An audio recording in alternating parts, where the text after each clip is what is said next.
You are watching KBC GK. आप देख रहे हैं केबीसी जीके।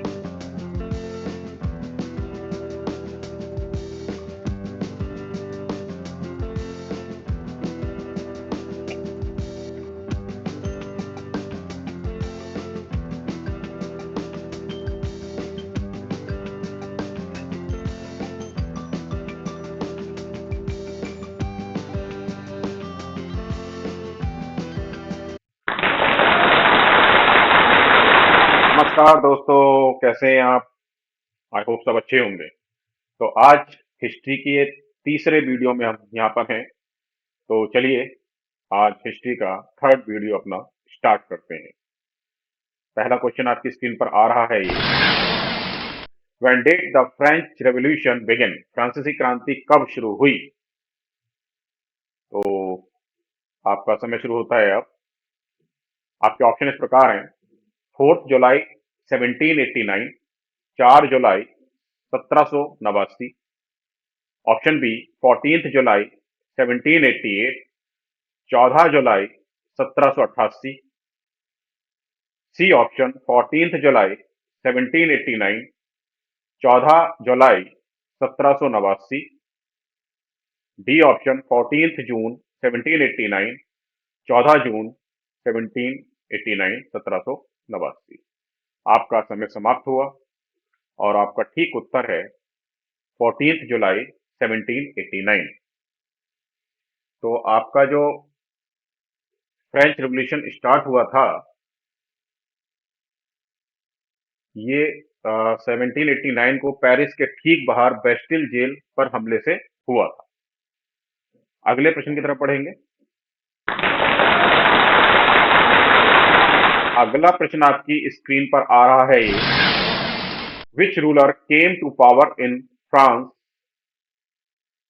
इन 1774? 1774 में फ्रांस में कौन सा शासक सत्ता में आया? आपका समय शुरू होता है अब। आपके ऑप्शंस इस प्रकार हैं: जॉकेबिन 16, लुइस 16, मैक्सिमिलियन रोबेस्पायर, लुइस 18। सही समय के साथ सही उत्तर दीजिए। 1774 में फ्रांस में कौन सा शासक सत्ता में आया था? ए, बी, सी या डी में से ठीक उत्तर आपको देना है। कमेंट बॉक्स में उत्तर दीजिए। समय समाप्त हुआ और आपका ठीक उत्तर है लुइस 16। अगले प्रश्न की तरफ पढ़ेंगे। अच्छा, अगले प्रश्न पर पढ़ने से पहले कुछ इस बारे में बता देते हैं। लुइस 16 बारबन राजवंश में के थे। वह 1774 में फ्रांस के राजा बने थे। अगले प्रश्न की तरफ पढ़ेंगे। अगला प्रश्न आपकी स्क्रीन पर आ रहा है ये। The new constitution of France drafted in 1791 immediately after the revolution made France what kind of state? क्रांति के तुरंत बाद 1791 में तैयार किए गए फ्रांस के नए संविधान ने फ्रांस को किस प्रकार का राज्य बना दिया था? आपका समय शुरू होता है अब। आपके ऑप्शन इस प्रकार हैं: फेडरल सिस्टम सामंती व्यवस्था, कॉन्स्टिट्यूशनल मॉर्चरे संवैधानिक राजतंत्र, सॉवरेजेंटी सिस्टम संप्रभुत्व प्रणाली, एरिस्टोक्रेसी सिस्टम अभिजातीय व्यवस्था।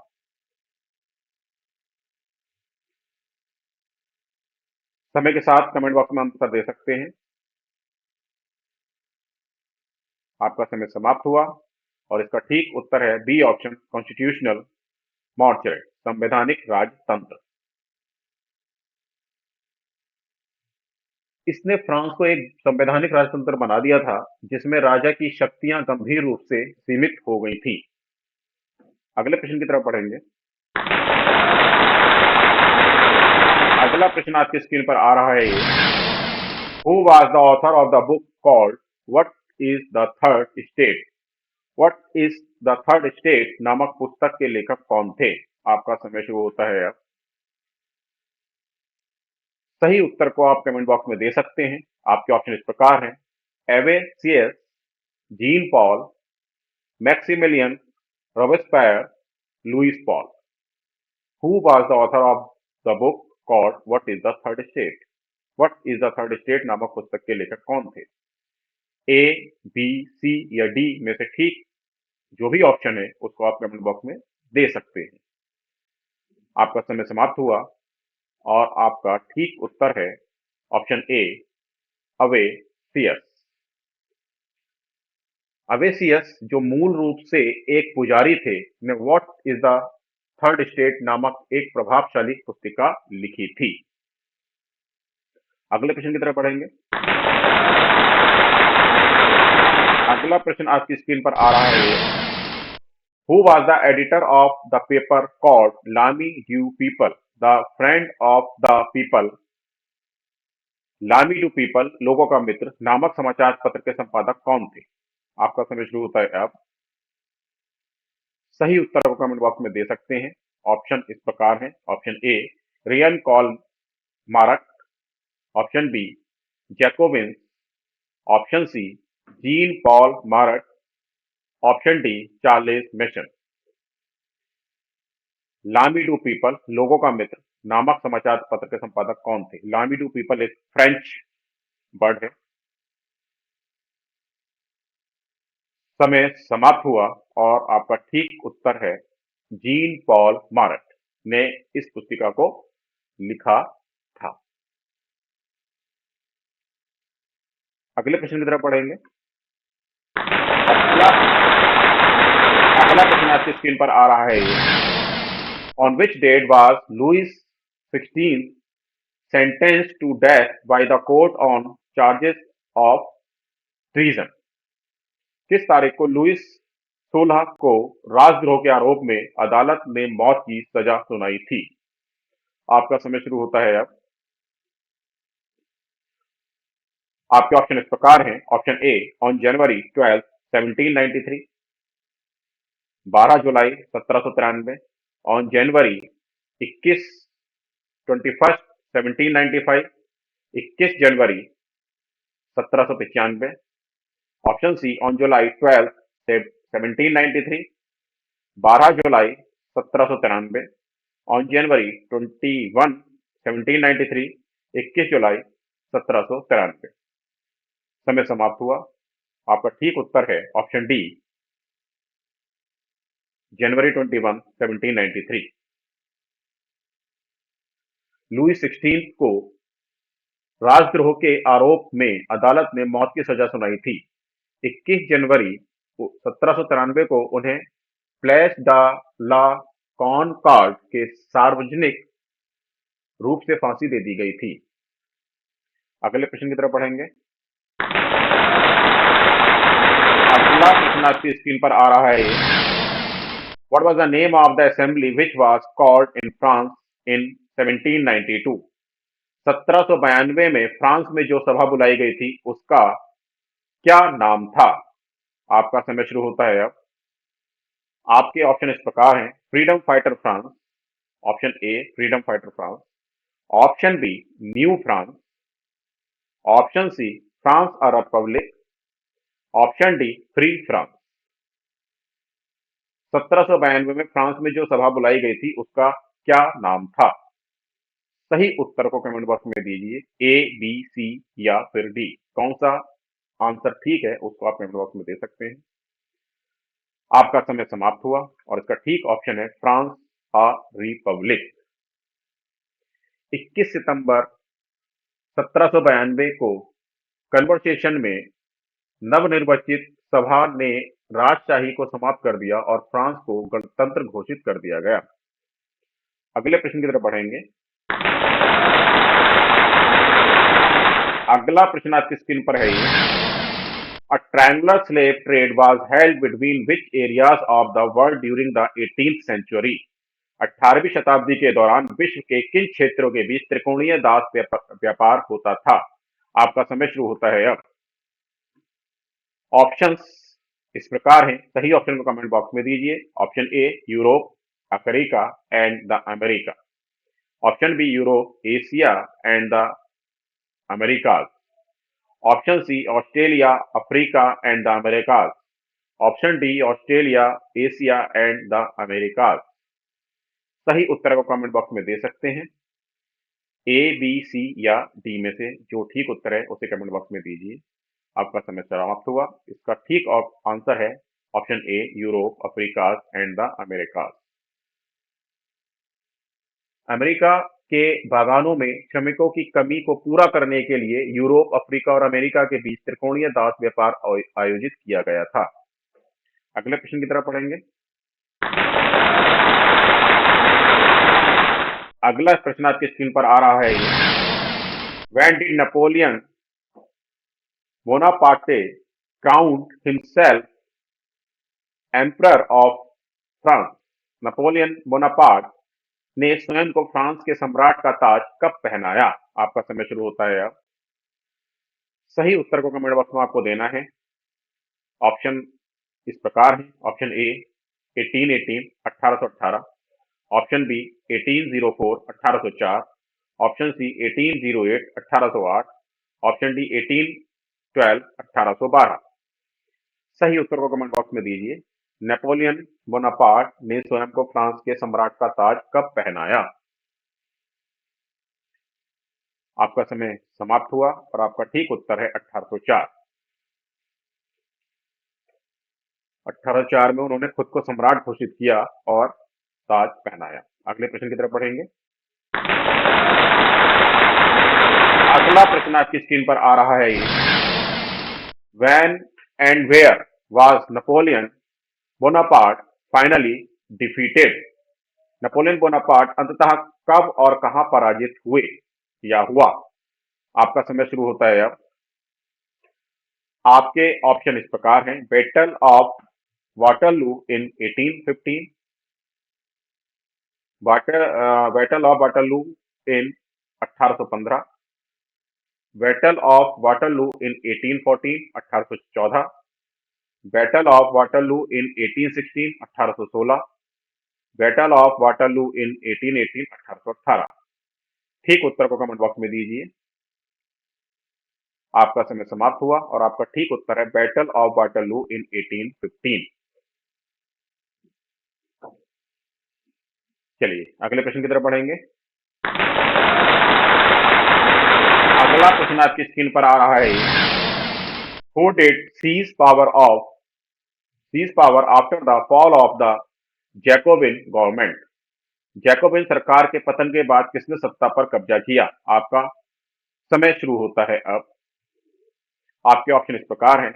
Maximilian Robespierre, option B directory, option C Jacobin और ऑप्शन डी लुइस 20। जैकोबिन सरकार के पतन के बाद किसने सत्ता पर कब्जा किया? Who did seize power after the fall of the Jacobin government? A, B, C या फिर डी? कौन सा ठीक ऑप्शन है कमेंट बॉक्स में दीजिए। आपका समय समाप्त हुआ और आपका ठीक उत्तर है बी, डायरेक्टरी। जैकोबिन सरकार के पतन के बाद अमीर मध्यम वर्ग को डायरेक्टरी नामक राजनीतिक निकाय के रूप में सत्ता पर कब्जा करने की अनुमति दी। अगले प्रश्न की तरफ पढ़ेंगे। अगला प्रश्न आपकी स्क्रीन पर आ रहा है।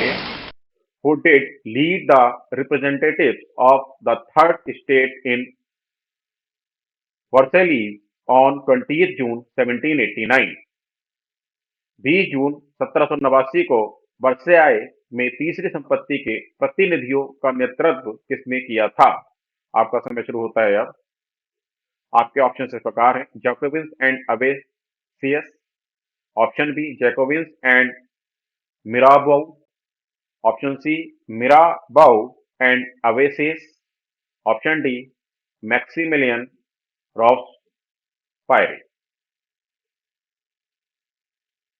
20 जून 1789 को वर्साय में तीसरी संपत्ति के प्रतिनिधियों का नेतृत्व किसने किया था? सही उत्तर को कमेंट बॉक्स में दीजिए। समय समाप्त हुआ और आपका ठीक उत्तर है मिराबाउ and अवेसियस।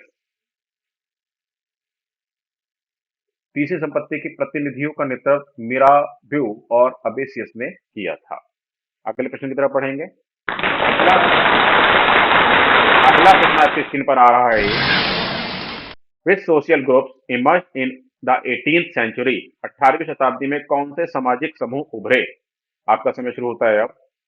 Higher class, middle class, lower class और common people. Option A higher class, option B middle class, option C lower class, option D common people. 18वीं शताब्दी में कौन से सामाजिक ग्रुप उभरे थे, ये आपको उत्तर देना है। ए, बी, सी या डी में से कोई एक उत्तर ठीक है, जो आपको कमेंट बॉक्स में समय के साथ देना है। आपका समय समाप्त होने जा रहा है, आपका समय समाप्त हो चुका है और आपका ठीक उत्तर है मिडिल क्लास। 18वीं शताब्दी के सामाजिक समूहों का उदय हुआ, जिन्हें मध्यम वर्ग कहा जाता है। साथ ही वकील और प्रशासनिक अधिकारी भी आगे उभरे। अगले प्रश्न पर बढ़ेंगे। अगला प्रश्न आपकी स्क्रीन पर आ रहा है ये। What was the name of the direct tax collected by the state from the peasants in 18th century France? 18वीं सदी के फ्रांस में राज्य द्वारा किसानों से वसूले जाने वाले प्रत्यक्ष कर को क्या कहा जाता था? आपका समय शुरू होता है अब। आपके ऑप्शन इस प्रकार हैं: tithe, option B GST, option C taille, option D DGST. Option A tithe, option B GST, option C taille, option D DGST. 18वीं सदी के फ्रांस में राज्य द्वारा किसानों से वसूले जाने वाले प्रत्यक्ष कर को क्या कहा जाता था? ठीक ऑप्शन को कमेंट बॉक्स में दीजिए। आपका समय समाप्त हुआ और आपका ठीक उत्तर है सी टेले। इनमें राज्य द्वारा एकत्र किया जाने वाला एक प्रत्यक्ष कर भी शामिल था, जिसे टेले कहा जाता था। अगले प्रश्न की तरफ बढ़ेंगे। अगला प्रश्न आपके स्क्रीन पर आ रहा है ये। When was the slavery finally abolished in the French colonies? फ्रांसीसी उपनिवेशों में दास प्रथा आखिरकार कब समाप्त हो गई? आपका समय शुरू होता है अब। सही उत्तर को कमेंट बॉक्स में दीजिए। ऑप्शन इस प्रकार हैं: option A 1846 1846, option B 1848 1848, option C 1889 1889, option D 1818 1818। फ्रांसीसी उपनिवेशों में दास प्रथा आखिरकार कब समाप्त की गई? आपका समय समाप्त हुआ और आपका ठीक उत्तर है ऑप्शन बी 1848 1848। अगले प्रश्न की तरफ बढ़ेंगे।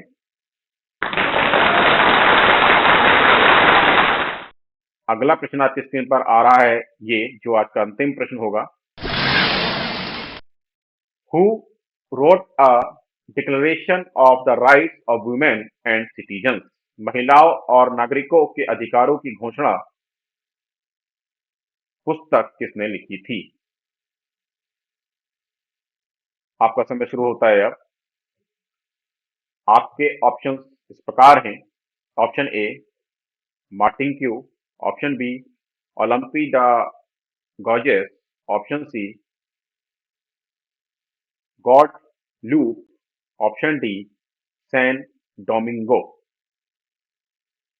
शायद टाइमर मिस हो गया है। ठीक उत्तर को कमेंट बॉक्स में दीजिए। ए, बी, सी या डी में से कौन सा उत्तर ठीक है, आपको कमेंट बॉक्स में देना है, फिर हम भी मार्क करेंगे आपका ठीक उत्तर। चलिए, अभी आपका ठीक उत्तर है option B Olympe de gorgeous.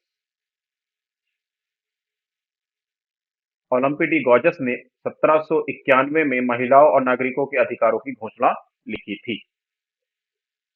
Thank you for watching. Channel को सब्सक्राइब जरूर करते रहिए, ज्यादा से ज्यादा तक लोगों तक जरूर पहुंचाइए, जिससे कि उन्हें अपने सभी एग्जाम्स में जो कॉम्पिटिटिव एग्जाम वो देते हैं, वो गवर्नमेंट हो, सेमी गवर्नमेंट हो या प्राइवेट एग्जाम्स हो, साथ ही साथ जो प्रतियोगिताएं होती हैं जैसे कौन बनेगा करोड़पति और भी बहुत सारी स्टेट वाइज प्रतियोगिताएं होती हैं, स्कूल्स की प्रतियोगिताएं होती हैं, जिनमें जीके के अच्छे क्वेश्चंस पूछे जाते हैं, तो यहाँ सारे सभी तरह के क्वेश्चन हम चैप्टर वाइज करा रहे हैं, आप देख रहे हैं टॉपिक वाइज यहाँ क्वेश्चन होते हैं, तो ज्यादा से ज्यादा तक लोगों तक इसको जरूर पहुंचाएं जिससे सभी को हेल्प हो पाए। Thank you very much.